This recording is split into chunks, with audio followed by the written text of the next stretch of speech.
It's time for another Kelly Through the Ages video, so that's what I'm doing for my vlog today. I'm going to talk about 9th grade. So in 9th grade, I started high school. I remember I was traumatized the second day of school because I wore a terrible outfit and people just were staring at me all day and I felt so humiliated. I'm sure I made it worse than it actually was, but that's how it is when you're 14. One of the first big things that happened to me my freshman year that had nothing to do with school was that in November I got my braces off. Although I only had my braces for about 1.5 years, it was time to get them off. One of my favorite memories about getting my braces off, or realizing that they were off, was on Thanksgiving. We were at my grandma's house and there were some celery sticks as appetizers before dinner, and I ate celery and it blew my mind. Like, I could bite that celery like anything and I was so impressed with my teeth.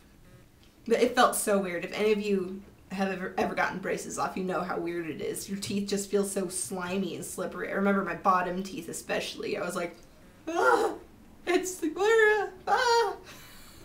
That's exactly what I did. As some of you may know or might have guessed, I was in choir all through school, and that year, Miss B was our leader. It was her last year there, actually. It was really sad. My sister Kira, whom you've seen in my most recent couple videos, is 3 years older than me, so she was a senior while I was a freshman, so that was kind of cool. So choir.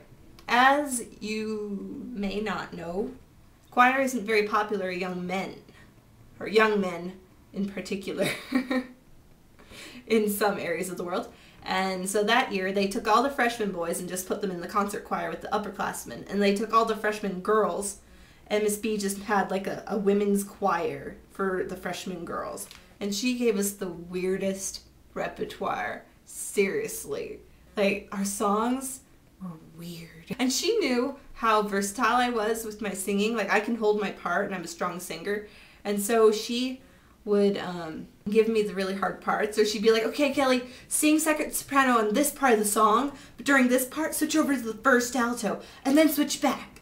And I'm like, Miss B, are you serious? I mean, I could do it, of course, but she, like, abused my musicality, I guess. As weird as that year was, I was glad for it. And we actually did well. That year, our choir got all ones, which is the best you can get. I was so surprised, because we also were the first choir of the whole day. And it was actually at our school. So we had all this stuff going against us.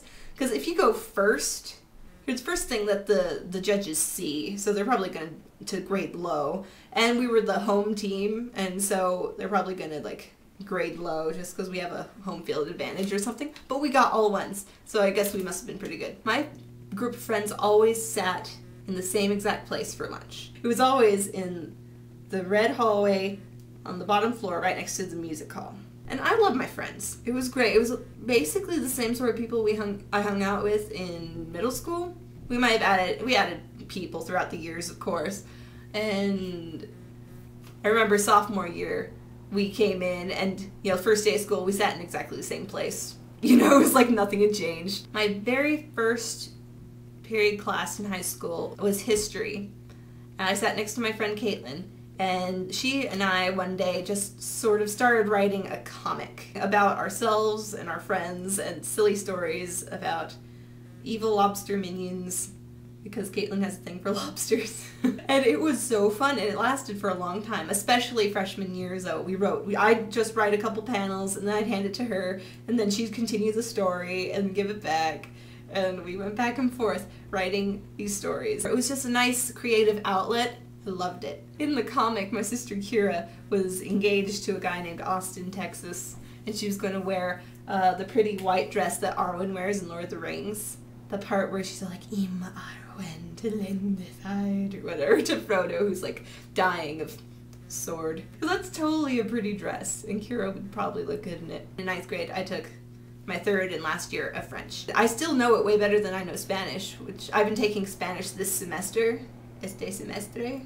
Yeah, I mean, it's still in there somewhere. Parlez-vous français? Oui! In the second semester of the school year, my English teacher was a guy named Mr. Hicks, and we read Romeo and Juliet in that class. And then we actually had this opportunity to go to a production of it in Washington, D.C. to go see the play. I went with my friend Meredith. She's my roommate now in college. And That was a weird show, but we enjoyed it. It made a lot more sense than reading the play. Although, instead of using candles or lanterns on the stage, the actors used flashlights. Especially when there was a sexual innuendo going on or something, they would have fun with their flashlight, let's just say that. Our young innocent eyes were like, The marching band did Pirates of the Caribbean that year, although I think half of marching bands in the world did Pirates of the Caribbean that year. All through 7th and 8th grade, I had the crush on the same guy. In 9th grade, I started to like someone else halfway through the year.